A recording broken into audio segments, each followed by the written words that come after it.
rockets still made of? Look it up, dear. Look it up, dear. Look it up, dear. Smug bastard.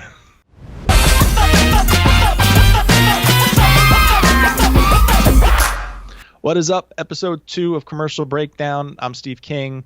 Michelle Hickey with me. Today we are talking about Encyclopedia Britannica, but not any Encyclopedia Britannica commercial. The Look It Up, Dear Encyclopedia Britannica commercial. The Space Kid commercial from 1989. Mom, what's rocket fuel made of? Look it up, dear. Look it up, dear. Stay tuned for a free offer from Encyclopedia Britannica. Come taste the adventure. Come reach to the sky. Come feel the excitement of who, what, where, why. Open Britannica.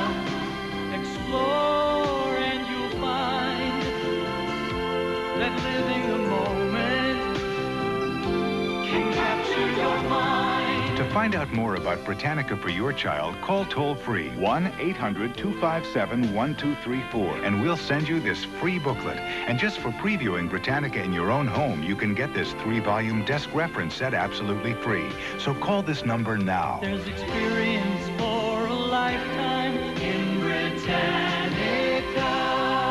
Call now. How much do you know about Encyclopedia Britannica? Is your knowledge limited to this commercial alone?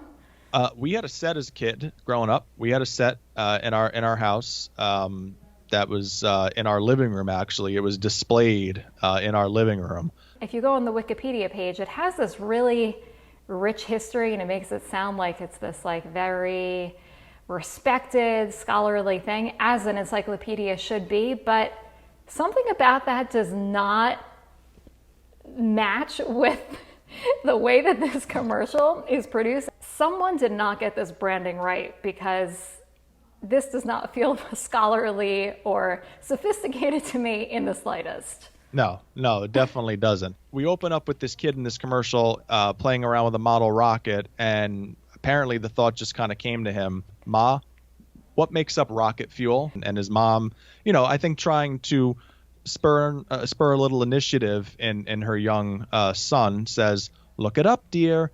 And then he responds back, look it up, dear. Smug bastard.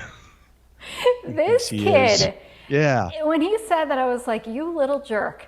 Like, you can tell that he's just like, he's such a smartass, which again, like, does not really align, like you established. Like, he kind of has this nerd look. We should also point out, by the way, that you are dressed like the kid from the commercial tonight. So that is your homage to this commercial, right? Pulling off the nerd look quite well. I mean, I don't want to stereotype people, but he's got the giant glasses.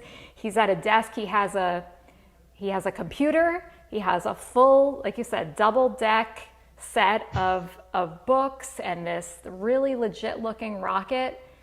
But yet, like, he can't think for himself to try to figure out where rocket fuel is from. He has to bother what sounds like to be a very sweet mom. We don't see her. I mean, she sounds so quintessentially like a 1950s mom. I was thinking that they could have even just like stolen that clip of her from like a Leave It to Beaver episode. Yeah.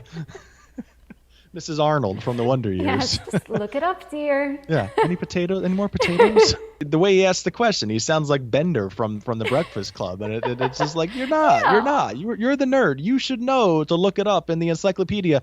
The exact set that's sitting to the left of you. He turns so fast. He's like, I'm interested in this thing. And then like, he just cops an attitude, like out of nowhere. Let's talk about the desk setup for a second here, because he's got like an executive desk going here, right? He looks like he's in a corner office somewhere. The L-shaped desk, fishbowl. I'm not sure where there's any kind of like writing that goes on, because he's got enough knickknacks all over the place. This definitely seems more like a set than it actually feels like a child's bedroom. I grew up, I don't know what kind of desk situation you had, but it was a lucite table with 4 legs. There was enough room for a little desk calendar, and that was about it. There's a pretty powerful jingle that goes along with this commercial. A ballad. Really? Yeah, it is. It's about. It feels like this is a Peabo Bryson, like early '90s, mid '90s like hit. on the easy listening stations. And I also feel like if you really listen to the lyrics, which I'm sure both of us did, like, you know how I am. I can be very much in that vein of like, you know, I think that like art can change the world and like everything's magical, but like they're really laying it on thick with like explore and you'll find that living moment and like capture your mind. It's just, you can't take it seriously. It almost like the way when it starts, it almost sounds like, you remember the 90s sitcom Perfect Strangers? Of course. Yeah, it sounds like the intro to Perfect Strangers. Like it definitely sounds like a 90s sitcom song than it does like something that should be representing an encyclopedia set. And I always think about like the production of these things. Like there was a composer involved in this.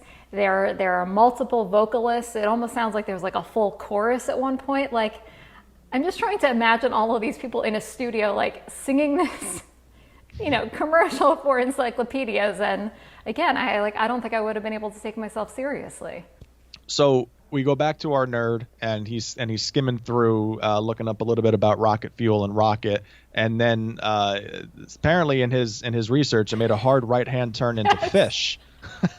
Like, and I'm not, the commercial isn't very clear about like how we got from rockets to fish, but this is where we end up. And then he really dives into like the camera like zooms in on this picture of a fish. I don't know if like he got distracted because of the goldfish on his desk, or he was just like, oh, like this is really exciting. Like I can learn about anything. And then like fish was just the first thing that came to mind. But yeah, it did seem like it came out of nowhere, but he got really into it.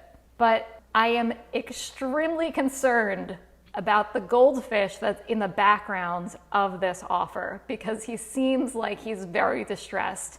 He's wiggling around and you can see his eyes. And Steve, this was 1989, so I don't think animal actors were protected in the same way that they are now. So I'm going to say that this one was definitely not. I also noticed that when he is checking in on his goldfish, he gets up really close to that fishbowl. I think that he knows that he's in his like final stages of life. His eyes are bigger than the fish's though, yes, because of those Coke bottle glasses that he's got on. Totally. So then we also at this point get the phone number that we can call if we want to order the encyclopedia. And the first thing that popped out to me about this phone number is the last 4 digits, which is 1234.